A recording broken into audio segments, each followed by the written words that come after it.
having Christine Orich.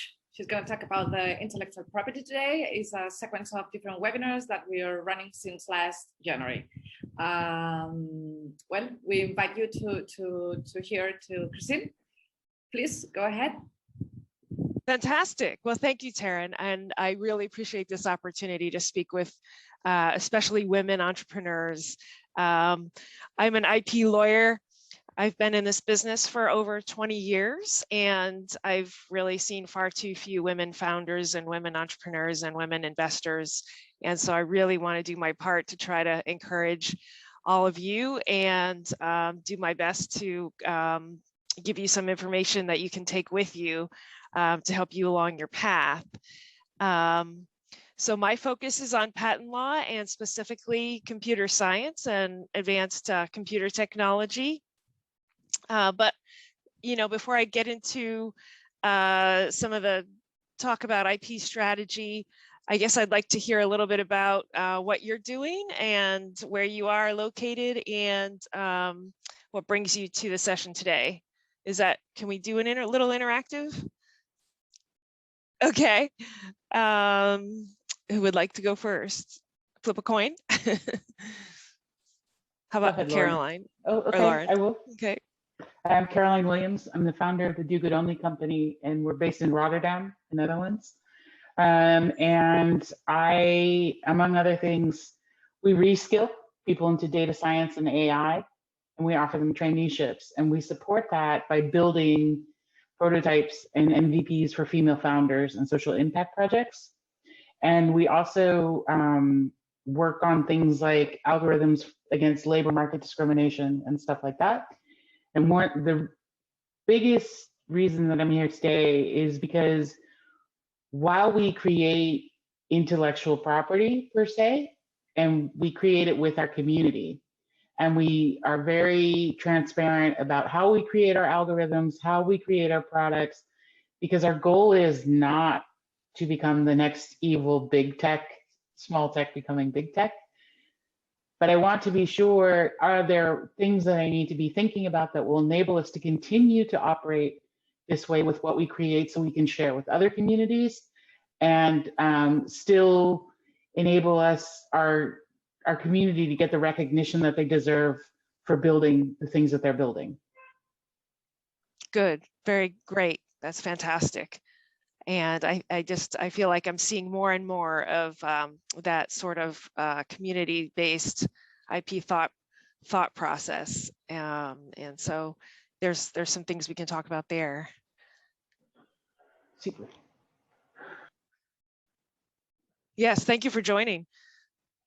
At least so I'm just thrilled that it's such an international community that you're building here, and just really excited to be a part of it. Because I'm a US based lawyer, my background and my training is based on US law. So that's mostly what my frame of reference is and what I can speak to today. But a lot of the same principles apply, I think, worldwide, and there's just maybe some nuances that different jurisdictions around the world would apply on top of sort of as additional layers on top of what the kind of concepts that I can talk about today. So we want to talk about IP strategy for startups. But I guess I wanted to start out by first talking about what are the IP killers, what are the things that can make it harder for you to protect your IP, what are some traps that you might fall into, especially as a startup or an excited entrepreneur. And there's three things. The first one is too much talking too soon. So especially with proprietary technology and inventions, spilling the beans in detail before you have secured IP protection or decided on your plan for protecting your IP can be a barrier to getting patent protection later. Also, if your intellectual property is of a type that you can keep secret. Obviously, talking too much is going to impact your ability to protect it as a trade secret. In the patent world, around the world, there is a barrier from a legal perspective to obtaining patents on technology that has been publicly disclosed. Now, in the US, there's a 1-year grace period. So if you publicly disclose your invention, give a presentation at a trade or demonstrate at a trade show in the US, you can still file for patent protection even after that event has occurred, but it has to be within 1 year of that public disclosure. It's not the case worldwide, though. There are some countries that give a grace period of 6 months and some countries that really don't have a grace period at all. So really the best conservative route is to sort of make sure you have your script worked out so that you don't disclose the really inventive details of what you're doing until you have decided whether you want to pursue patent protection or not. So that's IP killer or trap number one.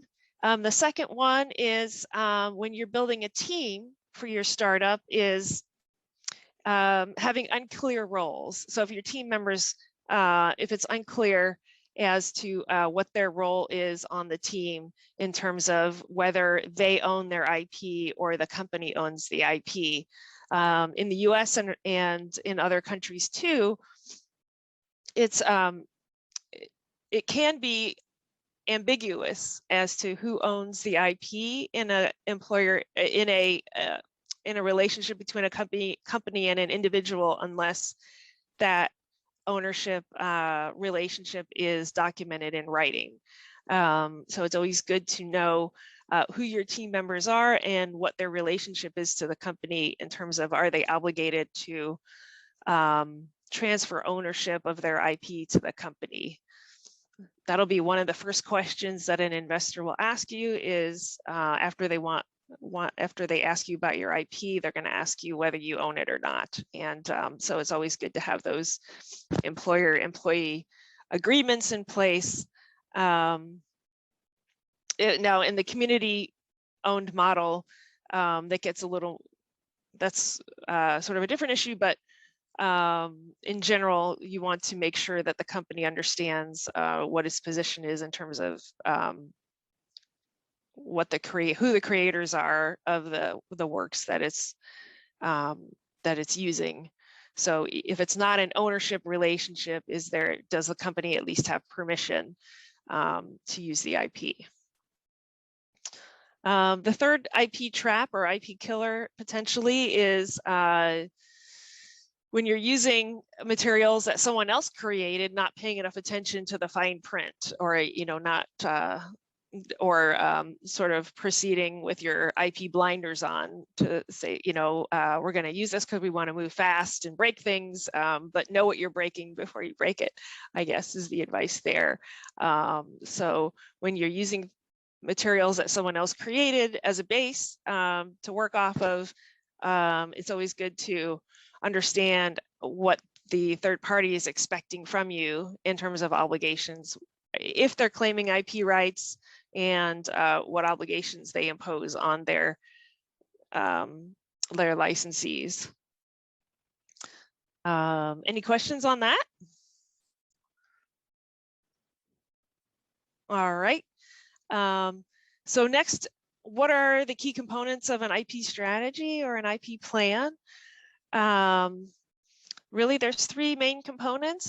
The first one is identifying what do you have in terms of IP. The second one is determining who owns it and who has the rights in that piece of IP. And the third one is, can it be protected? And if it can be protected legally, what's the best mechanism, or what kinds of mechanisms can we use to protect the IP? And there might be more than one. There's another fourth component, and that's the risk mitigation component. It's the component of being the good IP citizen, to make sure that you are aware of As I was saying earlier, if you're using someone else's materials as a base for what you're creating, be aware of what their terms are for sharing and using that IP. Another component of the risk mitigation is being aware of what your competitors are doing or what your potential competitors are doing. You always want to be aware of who's doing the closest thing that's most similar to what you're building. The very biggest and savviest investors will know this. They are very in tune to what's happening in different markets, and they will know who your competitors are. So it's always good to know how you stack up against your competitors and what your differentiators are, how your product or how your approach, what you're producing is different. All right, so in terms of what do you have in terms of IP, I guess I would suggest step one is just creating a list, creating an IP inventory. It doesn't have to be anything fancy. It could just be an Excel spreadsheet, could just be a list of just thinking of everything that you have that could potentially be protected, add value to the company as something that sets you apart from others.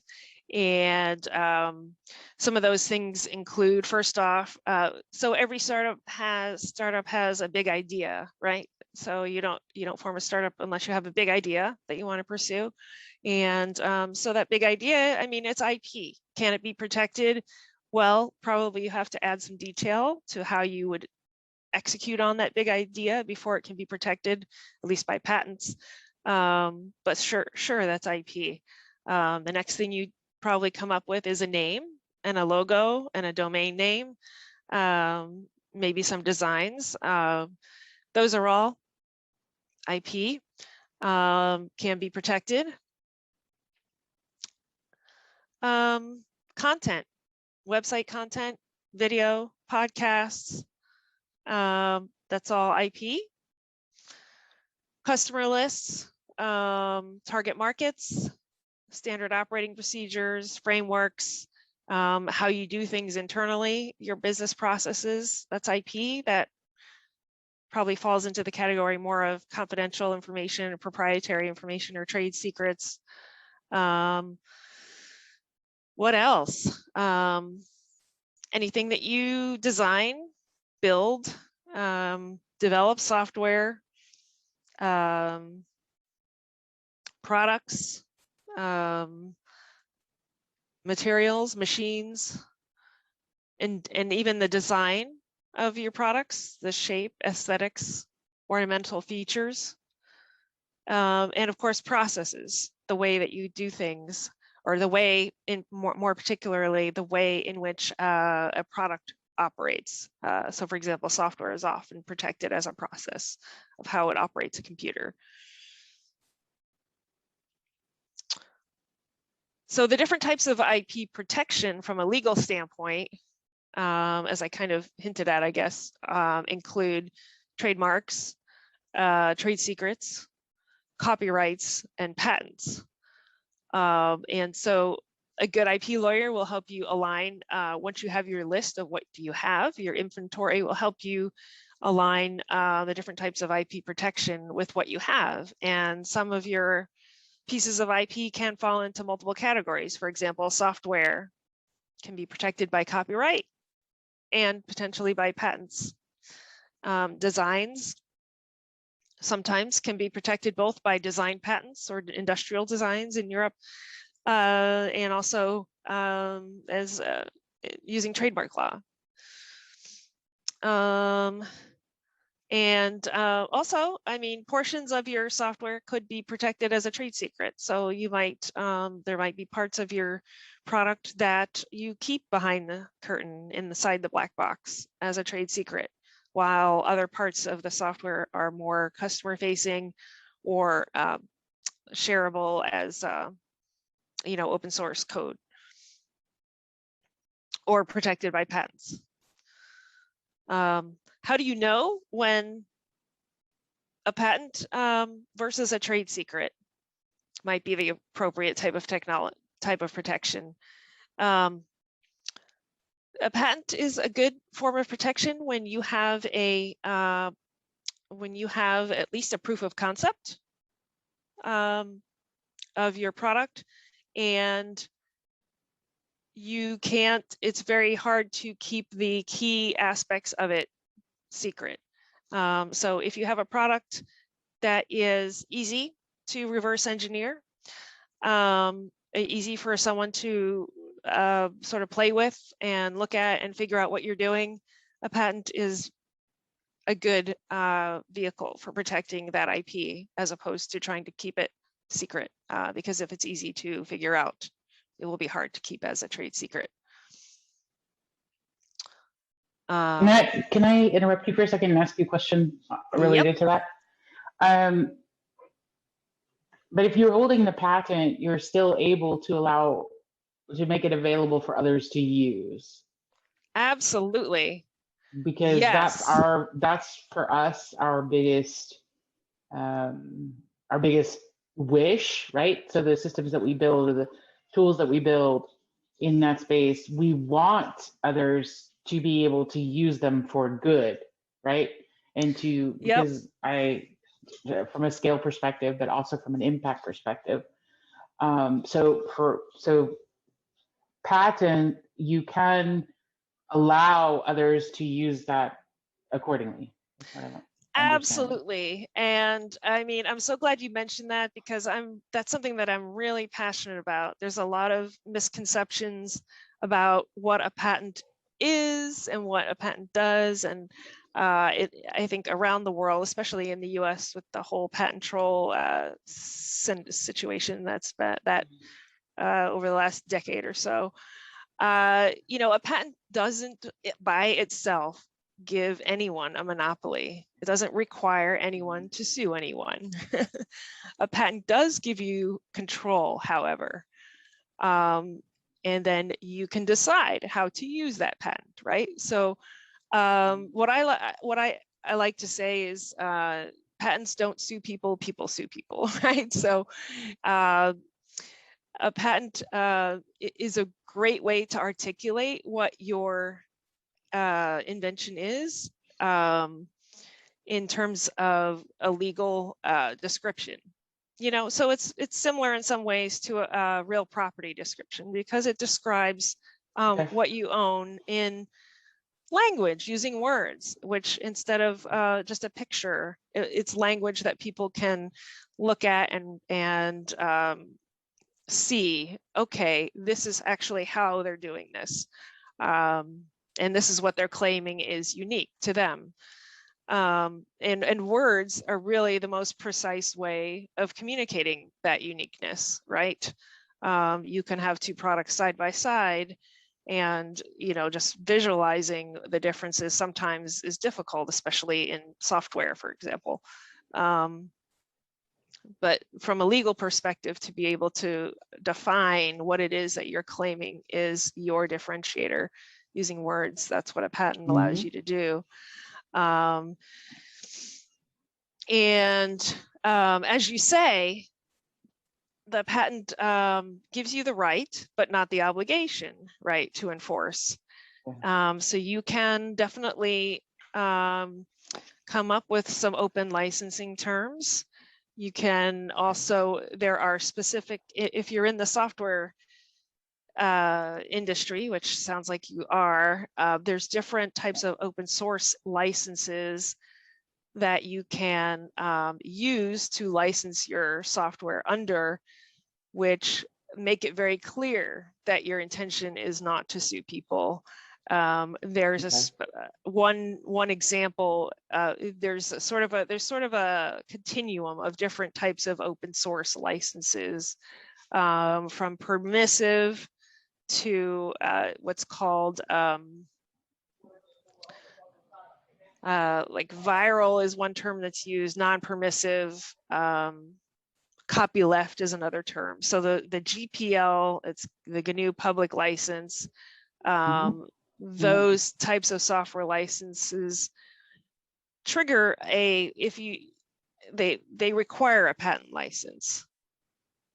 So if you want to make sure that someone who is using your software product can't, let's say, get their own patent on something that they make with your foundational software and then sue others, you would lean toward those GPL type software licenses. If you license under that, generally it's for non-commercial purposes because it triggers an automatic patent license. On the other end of the spectrum is the permissive licenses, which don't contain any of those strings, don't contain any of those obligations to license a patent. So on that end, you're giving people the most freedom to do what they want with your stuff. So a good IP attorney will be able to counsel you on the different types of open source licenses. You could even come up with your own licensing terms that, really articulate, this is what we're going to allow people to do with our stuff. But again, that doesn't, whether or not you have a patent, those are kind of two separate issues, right?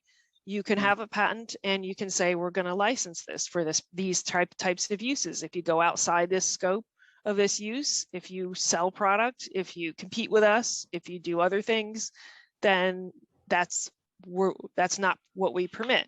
But we might charge you or we might sue you. But if you stay within the bounds of what we think is good and use it for impact tech and use it for, to save the world, then it's free. Yeah. So at what stage should people consider a patent? Because when I talk to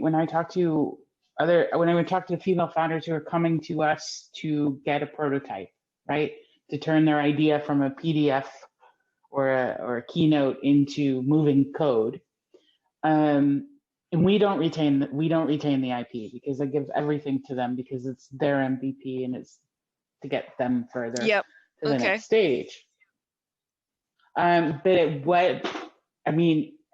in the whole startup world space and everything else where it's already rather ridiculously competitive and Game of Thrones in that space, at what point do people who are thinking about prototypes and stuff like that need to be thinking about patents or trademarks or these types of concerns? These types of issues. Yeah, I think it's really, there is a timeline. I think,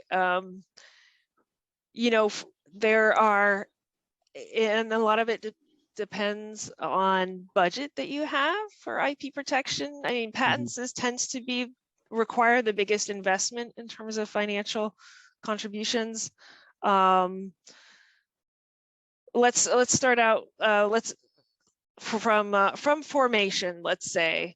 So you start out. You have a big idea and a name, a company name, let's say, or a product name.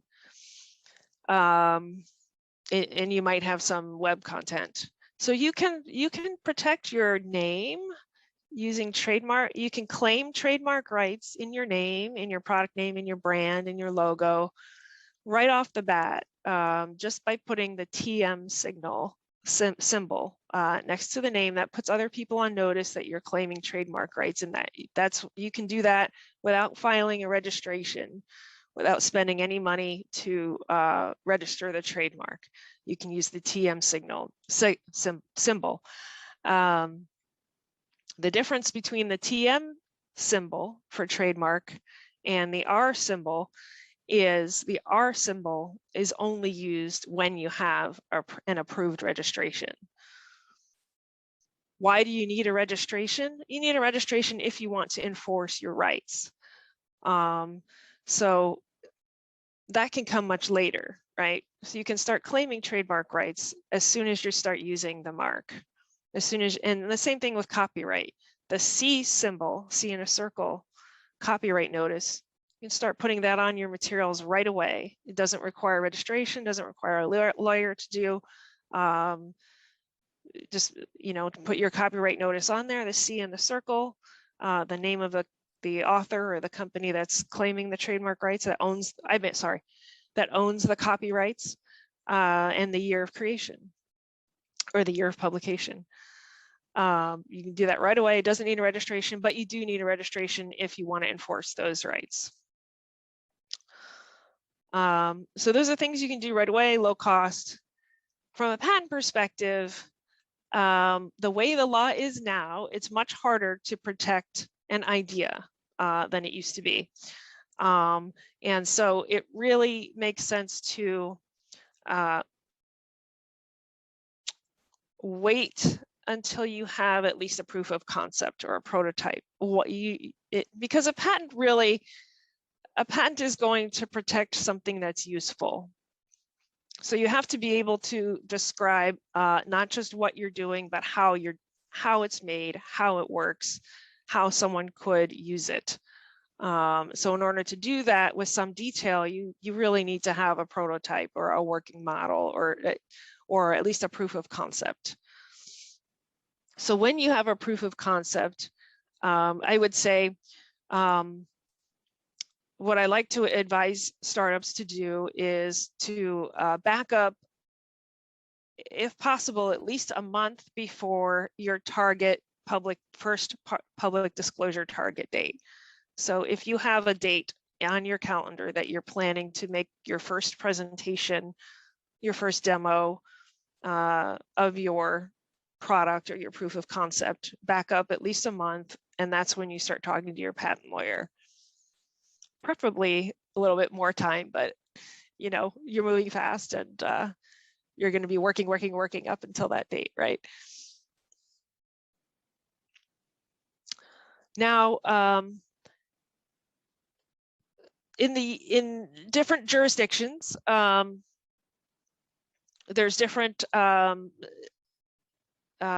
programs or mechanisms usually available to help small inventors and startups.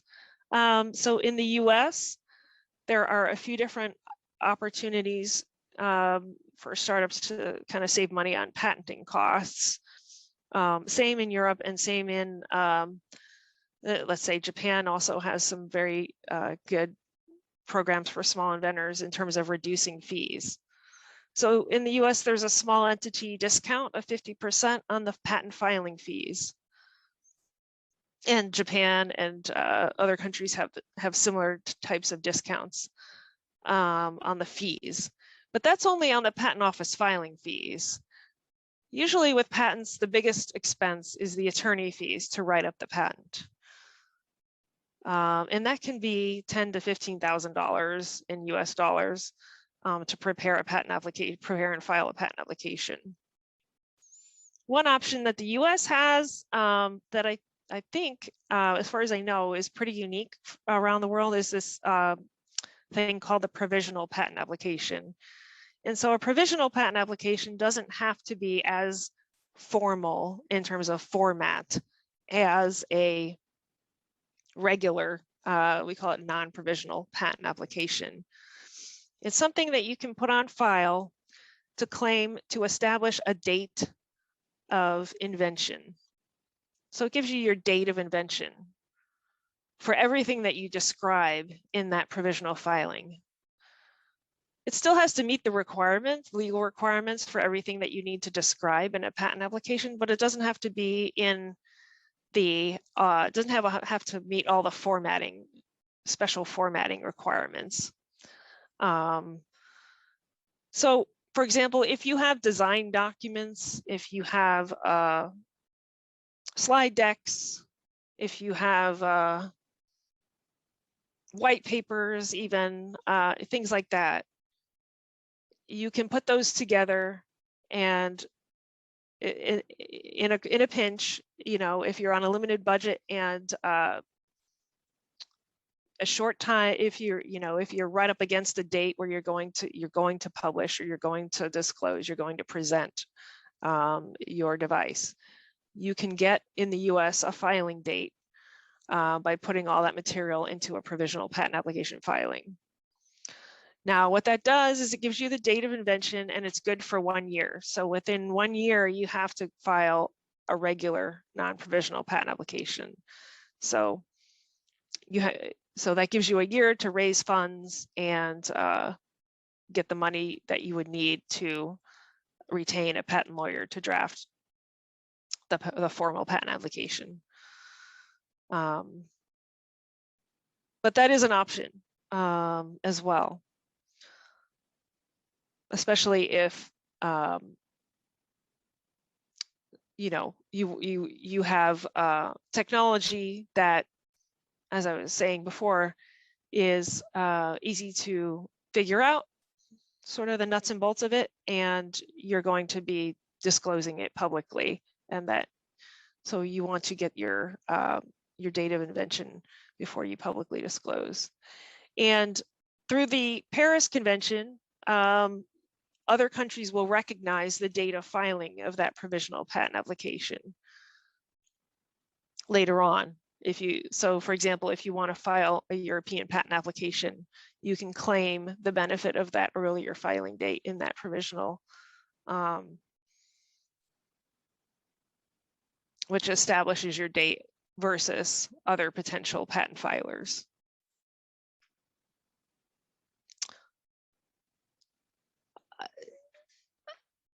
I will mention, I guess now is probably a good time to talk about how some of the different patent offices around the world cooperate.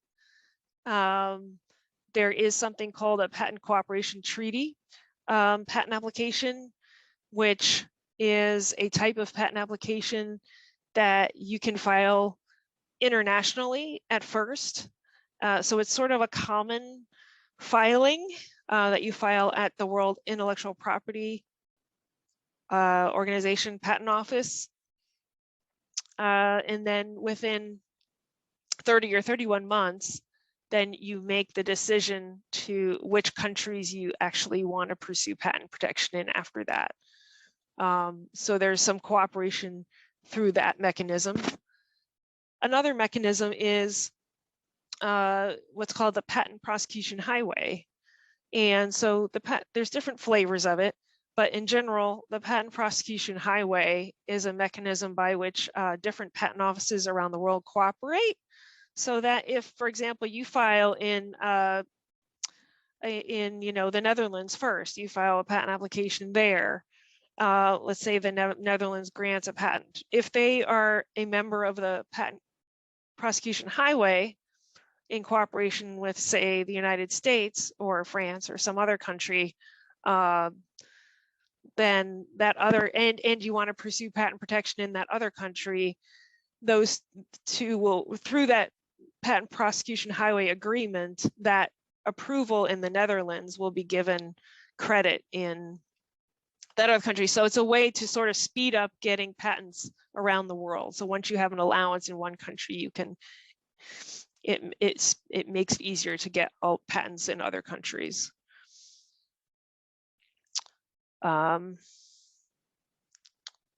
So what else?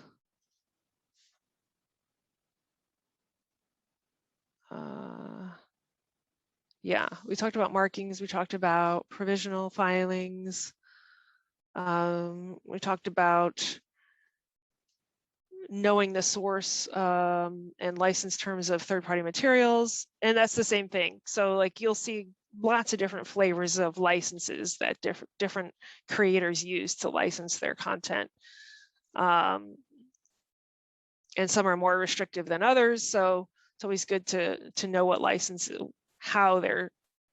what terms they're sharing their materials with you under. And also in terms of knowing the closest competing product or technology, again, don't be afraid to look at what other people are doing and know and get a good sense for how you're different. Because that's really, it especially becomes helpful when you're filing for patent protection, to get those details about how your approach is different from others. That's really important. But also don't get discouraged if you find something similar that other people are doing.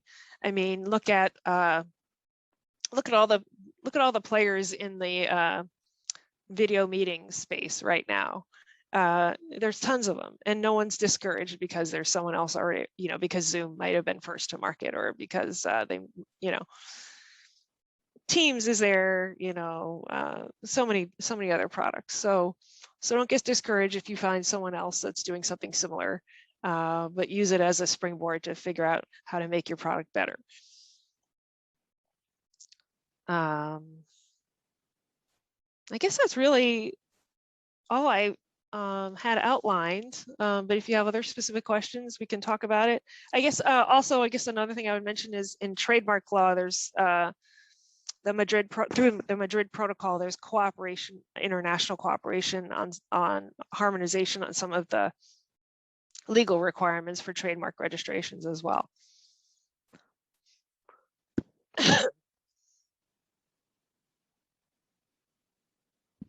Okay.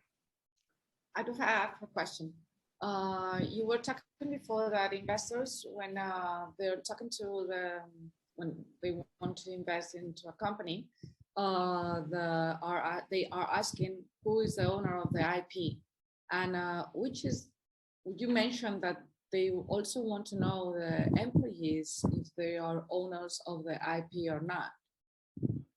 I do not understand what this means. That like the company who owns and develops, well, they hire people in order to develop this code, isn't it?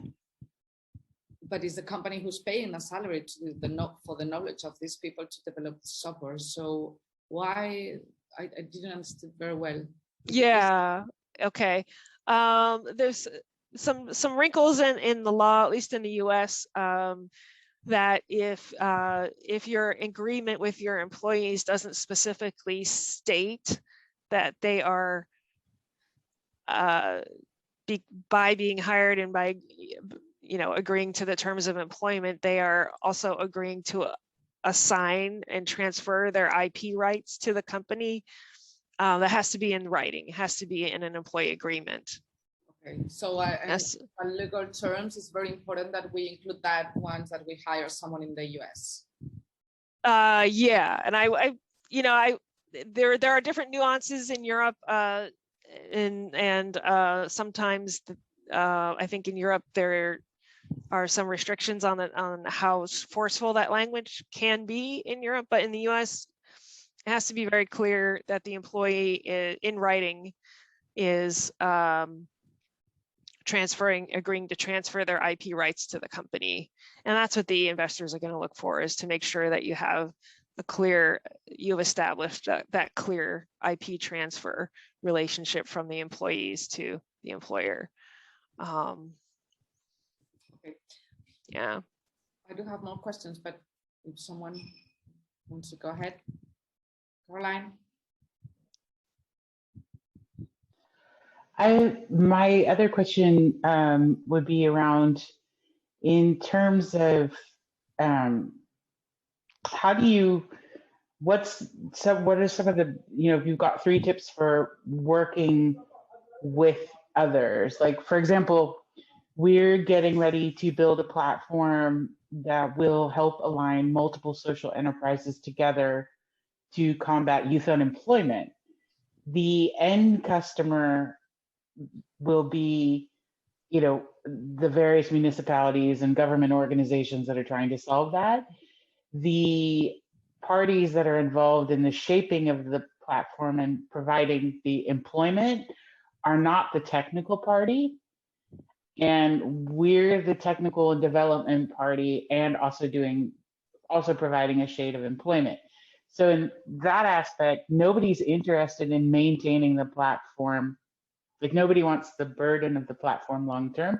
So it will stay as our property. Our IP will be responsible for maintaining it and making sure that it works.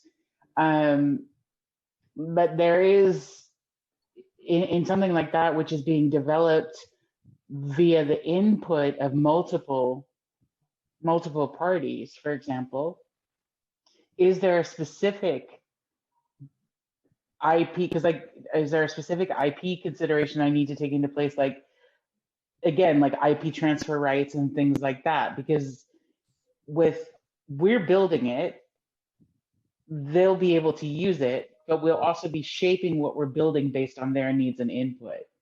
Right. So it's Yeah. not like we're not the brains in the room, the only brains in the room. Right. Right. And that is a situation where you have potential inventors, people, if they are conceiving of the ideas that you are then implementing in software, then they are potential holders of rights in that that idea or that conception. Okay. Yeah. So, I guess that's yeah, anytime you have contributors, it's always best to err on the side of caution and make sure that you establish the boundaries of what that relationship is going to be, who's going to own what. I guess a lot of times in that situation, since they're not going to be maintaining the product, they're not actually building it, we would want to allow them the flexibility to use the product, but any IP rights would be transferred to your company or your entity. And as I was saying earlier, in the US, that would have to be a formal written relation, a formalized relationship. It's best to have it formalized. Because if you're looking for investors, investors are looking for to minimize their risk, right? So they want to know that someone's not going to come out of the woodwork later and say, hey, that's not, they don't own that, that's not theirs, I invented that, that's mine, right? when you're successful, when after you've already made it big, right? Then, hey, that was mine, they stole it. Relationships change after you get successful, right? As friendly as they are at the beginning sometimes. But okay, those you can make those license terms clear in terms, the terms and conditions that you establish with those contributors. Yeah. I will do that because it's important that everyone is going into it protected. Yeah. Now that doesn't mean that you can't give them attribution rights, right? You can give them credit, but in terms of owning the IP, owning the software, owning the implementation of it, that would be, you'd want to make that clear that that's going to be yours. Well, but you might have a little contributor. You might have a little contributor agreement that lays that all out. Yeah. In order to participate, these are our terms. Yeah. Thank you. Yeah.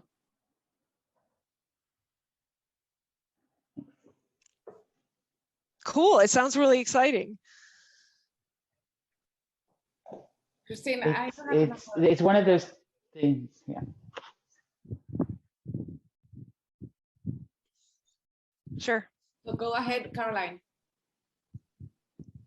No? I do have another question. You were talking about previously. You were talking about the how to protect the software, the design, the web, and the videos that we have. Now it's going to my own interest. Due that in Inputs for Women, we're doing a lot of webinars and podcasts and interviews and pitching sessions, and everything is online. How, which type of protection do we have to do? Or which are the steps that we have to follow? Because we're always using all these pictures and videos as a social media content. Yeah, right. I mean, are these podcasts and video webinars, who owns the rights in that, right?